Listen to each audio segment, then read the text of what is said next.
할렐루야, 예수님 안에서 반드시 좋은 일이 있습니다. 산을 오르다 보면 가끔 돌을 쌓아놓은 돌 무더기를 볼 때가 있습니다. 산을 오르는 사람들이 돌을 하나하나 쌓아 올리기도 하고 돌을 던지기도 하면서 소원을 빌다 보니 생겨난 것이죠.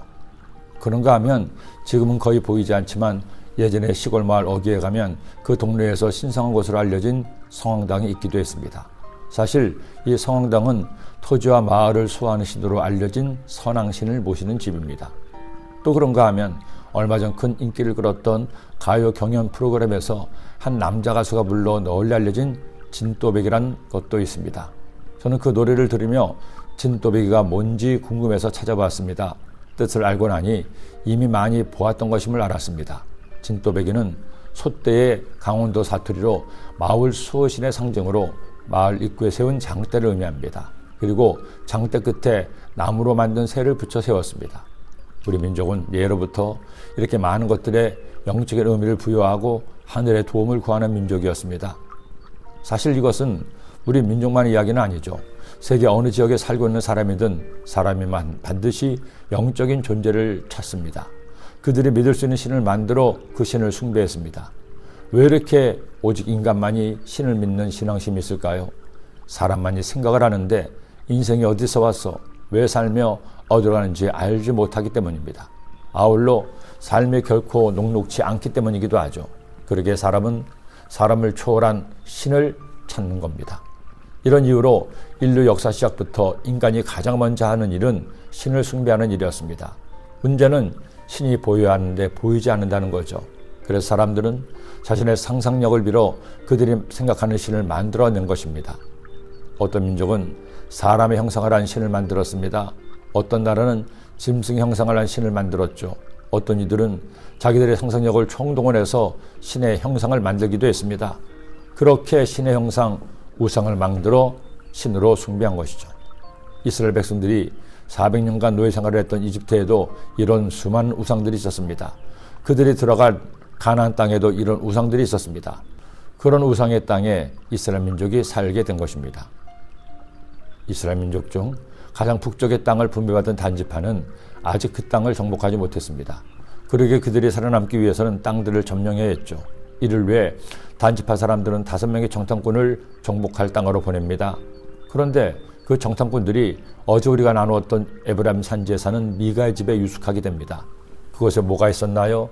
에봇과 드라빔과 은신상이 있었습니다. 정탐꾼들은 이것을 유심히 본 것입니다. 그리고 정탐을 마치고 돌아가서 미가의 우상에 관한 보고를 하자 그들은 그것을 빼앗기로 결정했습니다. 무려 600명의 무장한 군사를 데리고 가서 그것들을 빼앗았습니다. 더 기가 막힌 사실은 제사장이 그들을 막으려 하자 아예 제사장을 회유해서 자기들의 제사장으로 삼습니다. 이 제사장을 보세요. 먹고 살려고 시작했던 제사장이니 배신하는 것도 문제가 아니었습니다. 결국 단지파 사람들은 라이스 지방을 정복하고 그 땅에서 살게 됩니다. 그리고 12지파 중 가장 먼저 우상을 숭배하는 죄를 범하게 되는 겁니다. 단 자손이 자기들 위하여 그 새긴 신상을 세웠고 모세의 손자여 게르솜의 아들인 요나단과 그의 자손은 단지파의 제사장이 되어 그 땅 백성이 사로잡히는 날까지 이르렀더라. 하나님의 집이 실로에 있을 동안에 미가가 만든 바 새긴 신상이 단 자손에게 있었더라. 단지파의 우상 숭배는 이것으로 끝나지 않습니다. 훗날 여로보암이 르호보암에게 대항해서 나라가 둘로 쪼개졌습니다. 남유다 왕국과 북이스라엘 왕국입니다. 그나마 남유다 왕국은 예루살렘에 있어 성전에서 제사를 드릴 수 있었지만 북이스라엘 왕국은 국경이 막혀 예루살렘에 갈 수 없게 되었습니다. 이에 여로보암은 베델과 단에 금송아지를 만들었습니다. 그 금송아지를 야훼 하나님으로 섬기고 그곳에서 제사를 드리게 한 것이죠. 이렇게 우상 숭배에 앞장섰던 단지파는 결국 아수르에 의해 멸망당하고 역사 속에서 사라집니다. 더 심각한 것은 요한계시록에서 하나님께 다시 택함받는 이스라엘의 지파 중에서 단지파만 제외가 된 겁니다. 우리 하나님을 사랑합시다. 하나님을 가장 먼저 사랑합시다. 그때 주님도 당신을 먼저 사랑하실 겁니다. 기도드립니다. 하나님 아버지, 단지파와 같이 하나님을 떠나 우상을 숭배하는 죄를 범하지 않게 하시고 하나님을 가장 먼저 가장 많이 사랑하여 하나님과 함께 동행하는 삶을 살고 하나님을 기쁘시게 하는 주의 백성 되게 하여 주옵소서. 예수님의 이름으로 기도드립니다. 아멘.